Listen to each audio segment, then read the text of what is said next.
কৃষ্ণপুর মণ্ডলনি নেতা রঞ্জিত সরকার খোয়াই হাংখরনি নির্মল সরকার তে মধ্য কৃষ্ণপুর গ্রাম পঞ্চায়েতনি 2 নং ওয়ার্ডনি মেম্বার সুজিত দাসনো কেবেঙ্গই কক শিলচাজাকা কৃষ্ণপুর বিধানসভা কেন্দ্রনি বিজেপি আদংশ কক্তমারগै सैमान का हास्ते विधानसभा चंगबारियो बीजेपी बदल कप्लाई अंगमानी बाय अतालनि 11 मार्च हास्ते गनांगै विजय मिছিল ख्लाइजाकमानी आशालो कृष्णपुर विधानसभा केन्द्रनि एमएलए विकास देबबर्मानी मानजिकमाबाय विजय मिছিল ख्लाइजाखा फिया कृष्णपुर मंडलनि नेता रंजित सरकार खवाई हांखरनि नेता निर्मल सरकार ते मध्य कृष्णपुर ग्राम पञ्चायतनि 2 नং वार्डनि मेम्बार सुजित दास आमचाइनि सीपीआईएम नि तांगफांरकनि थानी रां सानमानी गराक सालो हाइनो हाय कृष्णपुर विधानसभा आमचाइ विजय मिছিল ख्लाइना बागै अगक्तमा बीजेपीनि शक्ति केन्द्रनि कोअर्डिनेटरनि मकलो तुबुई फाइका आदं रक ताबुक अमनो नायथाय बरक खरक थामनो केबेङै तामो मामला नाजाकनो প্রত্যেকের বাড়ি বাড়ি গিয়ে বলছে যে আজকে বিজয় মিছিল হবে।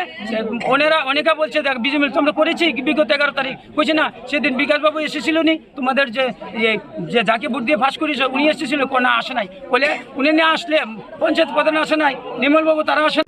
আজকে আগামীকাল হবে বিজয় মিছিল।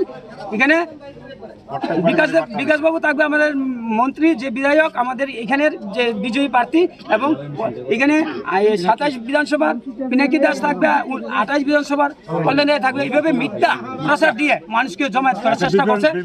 আমরা আমাদের বক্তব্য উপস্থিত নেতৃত্বদের একটা বার্তা পেয়ে আমরা সবাই এসেছি। ওনারা বলছে তোমাদের মতো করে তোমরা বিজয় মিছিল আটকাও। হ্যাঁ, তবে কোনো ঝামেলা জড়ায়ও না। তবে এরকম আমাদের রাজ্য কমিটি কোনো নির্দেশ নেই, ওনার মর্জি মাফিক এই ব্যবস্থা করছে। এই বড় কথা।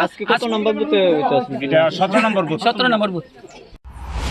তেলামোরানি শিবজ্যোতিনি কক্থম ব্যুরো রিপোর্ট খুম্পই।